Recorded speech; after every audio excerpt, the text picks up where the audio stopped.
Hello everyone. A bit clickbaity and not something I usually do on this channel, where I like to be a little bit more circumspect about things, but a major announcement from DCS today, which I just couldn't leave alone. And that is, it looks like we are going to finally get the new damage model for the World War II aircraft within the month of October 2020. In the newsletter which came out today, the 9th of October, we have learned the following. I'm just going to read this out verbatim from the newsletter. Closed beta testing is now in final stages as we plan to release for public testing at the end of this month. Public testing means that it will be added to the open beta version of DCS, which is the version that most people, certainly most people in multiplayer, use anyway. Then follows some further details. The new damage model will also be integrated into World War II AI bombers. Each aircraft has unique hydraulics, pneumatic and electrical systems, and materials.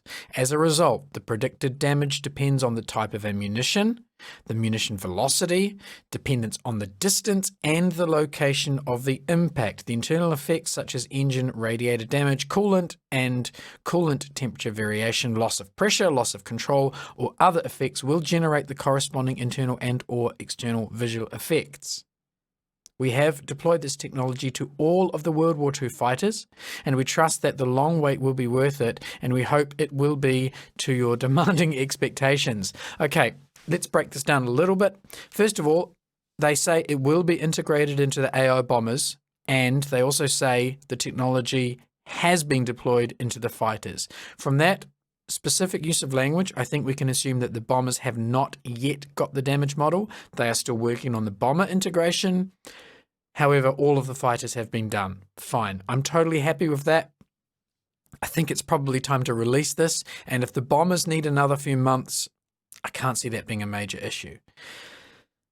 In terms of the specific detail, there's a lot going on here. So, the types of systems have all been modeled, but most interesting to me is the fact that they have modeled munition type, but additionally munition velocity, which is dependent on distance and location of impact partly. So that means that if you hit someone from long range, your munitions are going to be less damaging than if you hit them from short range. This is going to be really interesting to see play out, because I can see people hitting guys from long range and blasting loads and loads of rounds into someone from very long range and then complaining about how they can't kill anyone. This is going to force players to get in close. If you want to make lethal kills, you're going to have to get in close. And that's exactly how munitions work. Pieces of lead flying through the air get slower and slower and slower, and as they get slower, they become less effective. Obviously, explosive rounds excepting. Secondarily to this is air combat from the AI. We knew from a statement a couple of weeks back that they were working on the AI behaviors as a result of having implemented the new damage model. So the statement here is as follows. Once again, I'm going to read this out verbatim. Our improved AI will encompass variable decision-making protocols dependent on a continuously calculated environment in order to enhance fight, disengage, run behavior. That I love. Fight, disengage, run. Excellent. I love it that the AI now is getting this complexity in its stance towards other aircraft, towards the combat zone, and towards the human actor. The AI will make emergency landing decisions on land or on water. Fantastic. It can also react in case of sudden attacks, even if the attacker is not visible.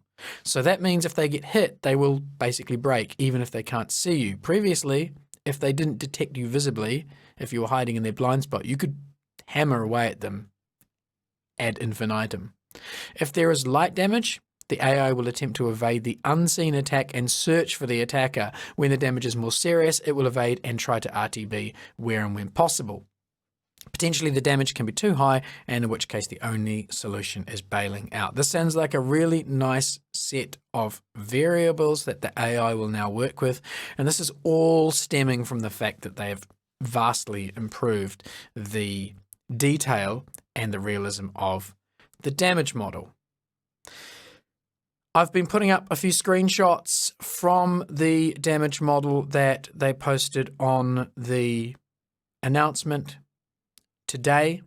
I will link the newsletter, and I will be very closely watching the release of the damage model. So let's hope at release date towards the end of the month we can have some new updates, and I imagine there will be lots of people discussing this as soon as it comes out. Thanks for watching this pretty short video. This is a major announcement for DCS World War II. See you at the end of the month.